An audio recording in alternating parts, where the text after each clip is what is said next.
Mastering Security Plus. Domain 1. General Security Concepts.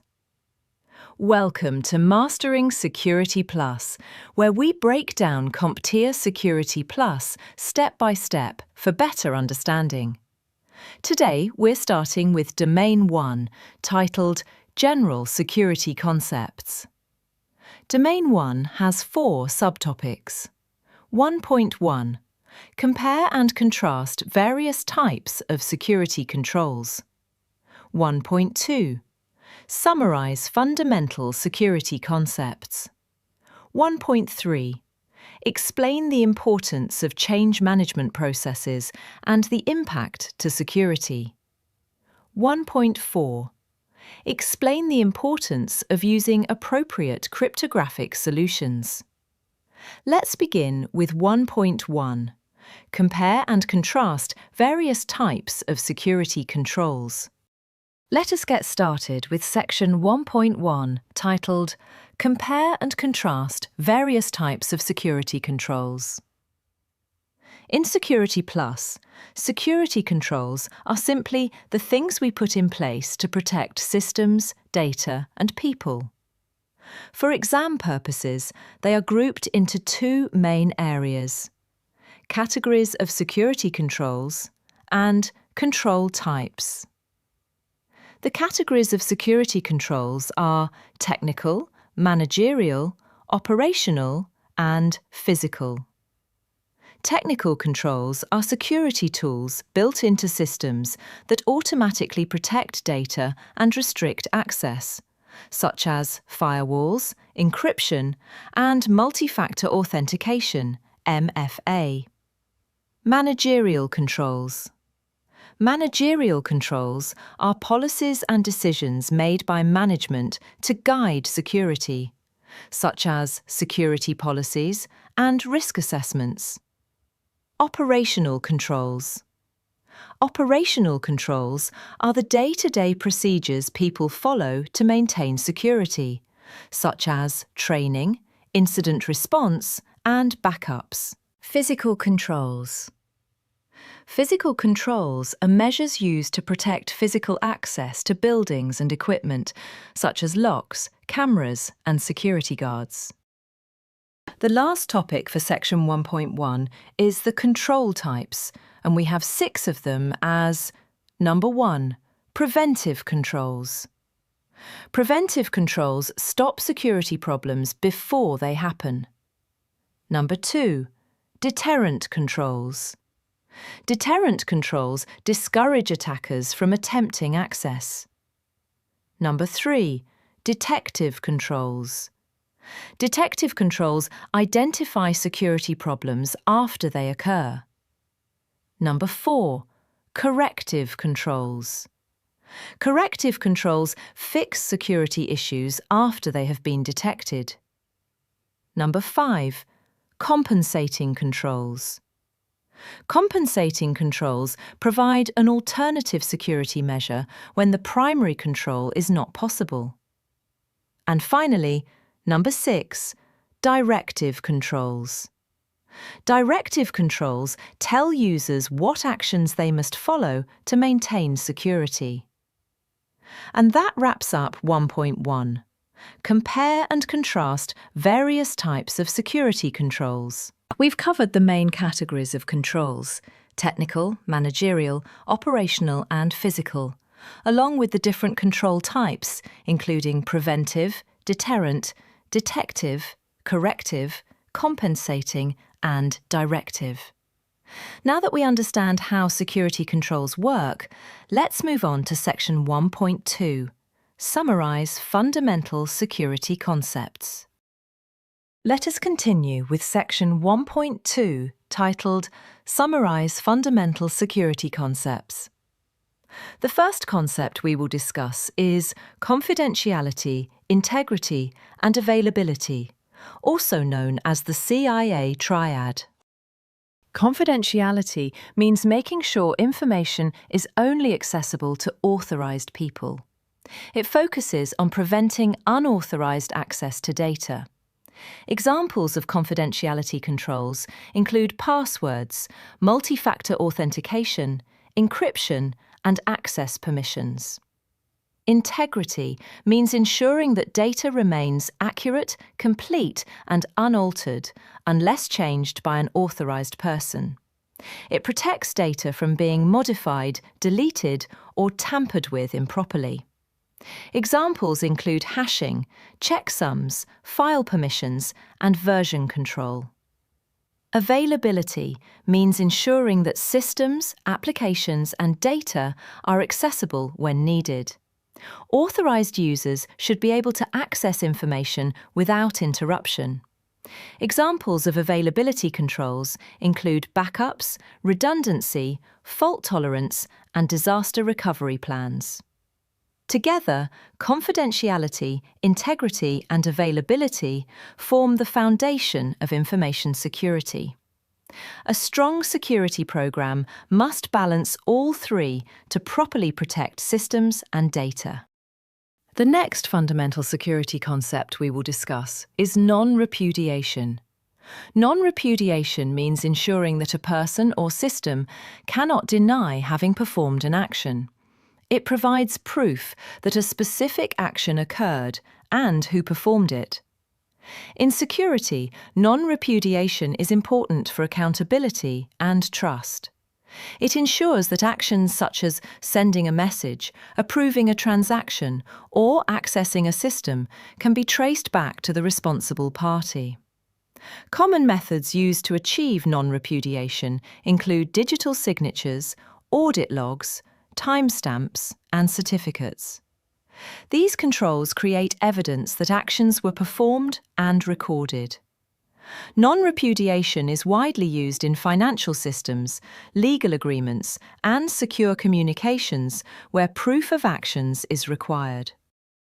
The next fundamental security concept is authentication, authorization, and accounting, commonly referred to as AAA. Authentication, authorization, and accounting are commonly referred to as AAA. Authentication is the process of verifying identity. It answers the question, who are you? Authenticating people involves confirming a user's identity before access is granted. This can be done using something you know, something you have, or something you are. Examples include passwords, security tokens, smart cards, fingerprints, and facial recognition. Authenticating systems involves verifying that a device or system is trusted. This ensures that only approved systems can connect to a network or service. Examples include certificates, device IDs, shared keys, and machine credentials. Authorization determines what an authenticated user or system is allowed to do. It defines permissions and access levels after identity has been verified. Authorization models are used to control access to resources. Common models include role-based access control, discretionary access control, mandatory access control, and attribute-based access control. Accounting tracks and records user and system activity. It provides logs and audit trails used for monitoring, compliance, and investigations. Together, authentication, authorization, and accounting help ensure secure access, proper permissions, and accountability within systems. We will now discuss gap analysis. Gap analysis is the process of comparing an organization's current security state to a desired or required security state. It helps identify what is missing, weak, or not meeting standards. In cybersecurity, gap analysis is used to determine whether existing controls meet security requirements, policies, or compliance frameworks. The goal is to find gaps between what is in place and what should be in place. A gap analysis typically involves reviewing current systems, processes, and controls. These are then compared against security standards, best practices, or regulatory requirements. Once gaps are identified, organizations can create plans to address them. This may include implementing new controls, improving existing controls, or updating policies and procedures. Gap analysis is commonly used for risk management, compliance assessments, and security improvement planning. It helps organizations prioritize actions and strengthen their overall security posture. Our next security concepts is zero trust. Zero trust is a security model based on one principle: never trust, always verify. This means no user or device is trusted automatically, even if they are inside the network. Every access request must be verified continuously. To make zero trust work, access decisions must be made and then enforced. This is done using two key components: the control plane and the data plane. First, let's talk about the control plane. The control plane is the decision-making layer of zero trust. Its role is to decide who or what can access a resource. It evaluates identity, device information, location, behavior, and risk before granting access. The control plane uses several methods to make these decisions. One method is adaptive identity. Access changes dynamically based on context, such as who the user is and what device they are using. Another method is threat scope reduction. Access is limited using least privilege so that only what is necessary is exposed. This reduces the attack surface and limits the impact of a breach. The control plane also uses policy-driven access control. Access decisions are based on predefined security policies and rules. Within the control plane, the policy engine evaluates the request and decides whether access should be allowed or denied. The policy administrator takes that decision and prepares it to be enforced. In simple terms, the control plane decides access. Next, let's talk about the data plane. The data plane is the enforcement layer of zero trust. Its job is to enforce the decisions made by the control plane and control how data moves within the network. The data plane uses implicit trust zones. The network is segmented into smaller zones, and access must be verified between each zone, even after a user enters the network. The data plane ensures that only verified subjects and systems, such as users, devices, and applications, are allowed to communicate. Policy enforcement points operate in the data plane. They enforce the access decisions by allowing approved traffic and blocking unauthorized traffic. To summarize, zero trust means never trusting automatically. The control plane makes access decisions. The data plane enforces those decisions and controls data flow. In this section 1.2 of Summarize Fundamental Security Concepts, our next topic is physical security.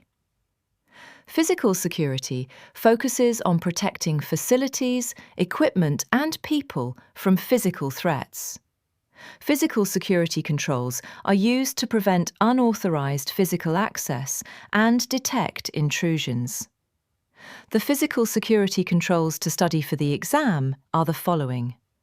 Bollards. Bollards are physical barriers used to stop or slow vehicles from entering restricted areas. Access control vestibules are enclosed entry points that allow people to be screened before entering a secure area. Fencing defines boundaries and restricts unauthorized entry into secured locations. Video surveillance uses cameras to monitor activity and record evidence for investigations. Security guards provide physical presence, monitoring, and immediate response to incidents. Access badges are used to identify and authenticate individuals entering secure areas. Lighting improves visibility and deters unauthorized activity, especially at night. The last section of physical security controls are sensors. Sensors detect physical intrusion or environmental changes. Sensors are a type of physical security control used to detect physical intrusion or environmental changes. There are 4 common types of sensors. Infrared sensors detect heat and motion. Pressure sensors detect weight or force on a surface. Microwave sensors detect movement using radio waves. Ultrasonic sensors detect motion using sound waves. The final fundamental security concept in this section is deception and disruption technology. Deception and disruption technology is used to detect, mislead, and slow down attackers. Instead of only blocking attacks, these tools trick attackers into interacting with fake resources. These technologies help security teams identify threats early and gather information about attacker behavior. A honeypot is a fake system or service designed to attract attackers. It appears real, but has no legitimate business purpose. A honey net is a group of connected honeypots that simulate a full network environment. It is used to observe and analyze complex attacks. A honey file is a fake file created to look valuable or sensitive. Accessing the file triggers an alert and indicates unauthorized activity. A honey token is a fake piece of data, such as a credential or database entry. If the honey token is used, it alerts security teams to a potential breach. Deception and disruption technologies improve detection, response, and threat intelligence. This concludes Section 1.2, Summarize Fundamental Security Concepts. Let us move on to Section 1.3, titled Explain the Importance of Change Management Processes and the Impact to Security.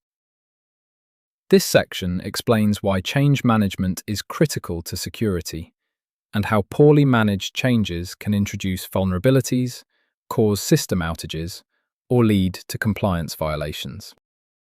For the CompTIA Security Plus SY0701 exam, this section covers the following topics: business processes impacting security operations, technical implications, documentation, version control. We will start with the first topic: business processes impacting security operations. Business processes impacting security operations. When we talk about change management, the first thing to understand is that security is affected by how changes are managed as a business process, not just by technical controls. The following business processes help ensure that changes do not weaken security. Approval process. Every change must go through a formal approval process before it is implemented. This ensures that changes are reviewed for risk, necessity, and security impact. Ownership. Each change must have a clearly identified owner. Ownership means someone is responsible for the change from start to finish. Stakeholders. Relevant stakeholders must be informed and involved. This may include IT, security teams, management, and business units affected by the change. Impact analysis. Before a change is made, its impact on systems, security, and availability must be assessed. This helps identify potential risks before deployment. Test results. Changes should be tested in a controlled environment. Test results confirm that the change works as intended and does not introduce vulnerabilities. Backout plan A, backout or rollback plan must exist in case the change fails. This allows systems to be quickly restored to a secure and stable state. Maintenance window. Changes should be implemented during approved maintenance windows. This minimizes disruption and reduces risk to critical services. Standard operating procedures (SOPs). Changes should follow documented procedures. SOPs ensure consistency, accountability, and compliance with security policies. Next topic under change management processes and the impact to security is technical implications. Technical implications focus on how a change directly affects systems, applications, and security controls. Even a small technical change can create serious security risks if it is not properly managed. The following technical implications must be considered during change management. Allow lists or deny lists. Changes may require updates to allow lists or deny lists. If these lists are not updated correctly, legitimate traffic may be blocked or unauthorized access may be allowed. Restricted activities. Some changes may limit or expand what users, systems, or applications are allowed to do. Improper restrictions can break functionality or weaken security controls. Downtime. Certain changes may require systems to be taken offline. Unplanned downtime can impact availability and business operations. Service restart. Changes may require restarting services. If not coordinated properly, this can interrupt security monitoring or critical processes. Application restart. Some changes require full application restarts.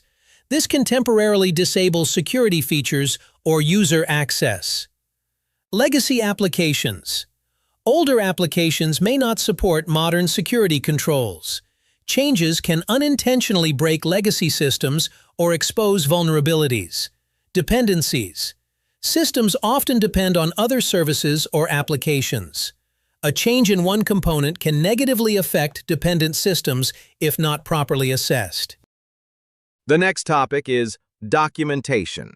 Documentation is a critical part of change management because it ensures that changes are recorded, understood, and repeatable. Without proper documentation, organizations lose visibility and control over their systems. In change management, documentation includes the following: updating diagrams, network diagrams, system architecture diagrams, and data flow diagrams must be updated after a change. Accurate diagrams help security teams understand how systems connect and where security controls are applied. Updating policies and procedures. Security policies, standards, and procedures must reflect current system configurations. Outdated documentation can lead to misconfigurations, security gaps, and compliance issues. Proper documentation supports accountability, troubleshooting, audits and compliance, incident response. The last topic in this section on the importance of change management processes and the impact to security is version control. Version control. Version control is used to track changes made to systems, configurations, code, and documentation over time. It ensures that organizations know what was changed, when it was changed, and who made the change.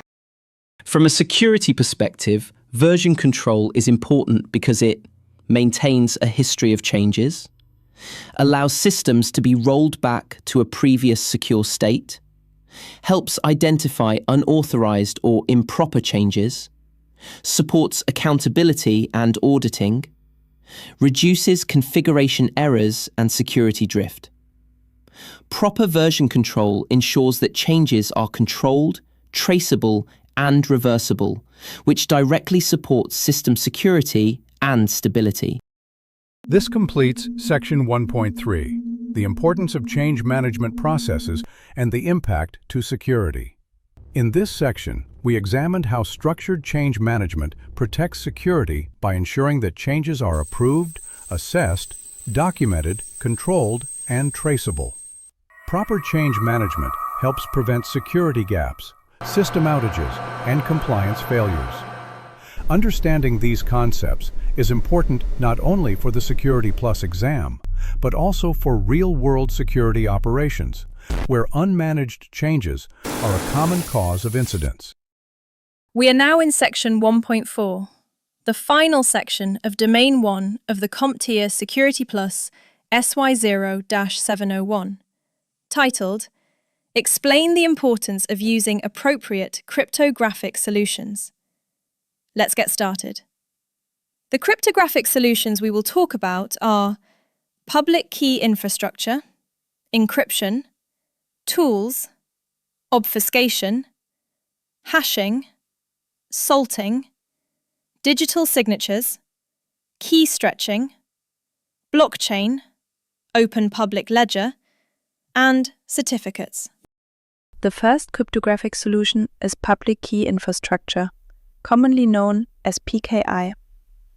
PKI is a framework that uses cryptographic keys to secure communication, protect data, and verify identities. PKI is built around three key elements: the public key, the private key, and key escrow. Public key infrastructure works by using a pair of cryptographic keys and a secure management process. The public key is shared openly and is used to encrypt data or verify digital signatures. It allows others to securely communicate with the key owner. The private key is kept secret and is used to decrypt data or create digital signatures. It proves ownership and must be protected at all times. Key escrow is a secure storage method that allows trusted third parties to recover encryption keys if needed. This supports business continuity, compliance, and lawful access when private keys are lost or unavailable. Together, these elements allow PKI to provide confidentiality, integrity, authentication, and non-repudiation. The next cryptographic solution is encryption. Encryption protects data by converting it into an unreadable format so that only authorized users with the correct key can access it. The level of encryption determines how much data is protected and where the encryption is applied. Encryption can be applied at different points depending on where the data is stored and how it is used. These are referred to as encryption levels. Encryption levels include full disk encryption protects all data on a storage device, including the operating system and system files. Partition encryption protects a specific section of a disk rather than the entire drive. File encryption protects individual files and allows selective data protection. Volume encryption protects a logical storage volume. Database encryption protects data stored within databases. Record encryption protects individual records or rows within a database. In addition to encryption levels, encryption is also used to protect data while it is being transmitted. This is known as transport or communication encryption, and it protects data in transit from interception or eavesdropping. Encryption can be implemented using two main methods: asymmetric encryption and symmetric encryption. Asymmetric encryption uses a pair of keys, a public key and a private key, and is commonly used for secure key exchange and digital certificates. Symmetric encryption uses a single shared key for both encryption and decryption and is faster, making it suitable for encrypting large amounts of data. To securely share encryption keys, encryption relies on key exchange mechanisms, which allow keys to be transferred safely between parties. Encryption is based on mathematical algorithms, and the strength of encryption depends on the algorithm used. Another factor that affects encryption strength is key length. Longer keys provide stronger protection, but may impact performance. Another important cryptographic solution involves the use of cryptographic tools. These tools are used to securely generate, store, protect, and manage cryptographic keys and sensitive operations. Common cryptographic tools include Trusted Platform Module, TPM, a hardware-based security component that securely stores cryptographic keys and supports secure boot and device integrity. Hardware Security Module, HSM, a dedicated hardware device used to perform cryptographic operations and securely manage keys, often used in enterprise environments. Key management system, a centralized system used to create, store, rotate, revoke, and manage cryptographic keys throughout their life cycle. Secure enclave, an isolated and protected area within a processor that handles sensitive data and cryptographic operations separately from the main system. The next cryptographic solution is obfuscation. Obfuscation is a technique used to make data, code, or information difficult to understand or interpret by unauthorized users. Its goal is not to encrypt data, but to hide meaning and reduce readability in order to slow down or deter attackers. Obfuscation is commonly used to protect source code, intellectual property, and sensitive information from reverse engineering or casual analysis. Common obfuscation techniques include steganography, hides data within another file, image, audio, or video so that the existence of the data is concealed. Tokenization replaces sensitive data with a non-sensitive placeholder called a token, while the original data is stored securely elsewhere. Data masking obscures sensitive data by replacing it with altered or partial values, often used in testing or training environments. Exam reminder. Important. Obfuscation does not replace encryption. It is used to reduce exposure and visibility, not to provide strong cryptographic protection. Other cryptographic solutions include the following. Hashing. Hashing is a one-way process that converts data into a fixed length value to ensure data integrity. The original data cannot be reconstructed from the hash. Salting. Salting adds random data to input values before hashing to prevent attacks such as rainbow table attacks. Digital signatures. Digital signatures use cryptography to verify the authenticity, integrity, and non-repudiation of a message or document. Key stretching. Key stretching strengthens weak passwords by increasing the time and effort required to derive cryptographic keys. Blockchain. Blockchain is a distributed and immutable ledger that records transactions securely across multiple systems. Open public ledger. An open public ledger allows transactions to be publicly visible and verifiable while maintaining integrity through cryptographic techniques.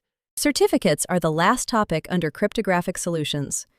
Certificates are digital files used to verify identities and support secure communication by binding an identity to a cryptographic key. They are a core component of trust in secure systems, especially for encrypted communication and authentication. Certificates rely on several key components to function properly.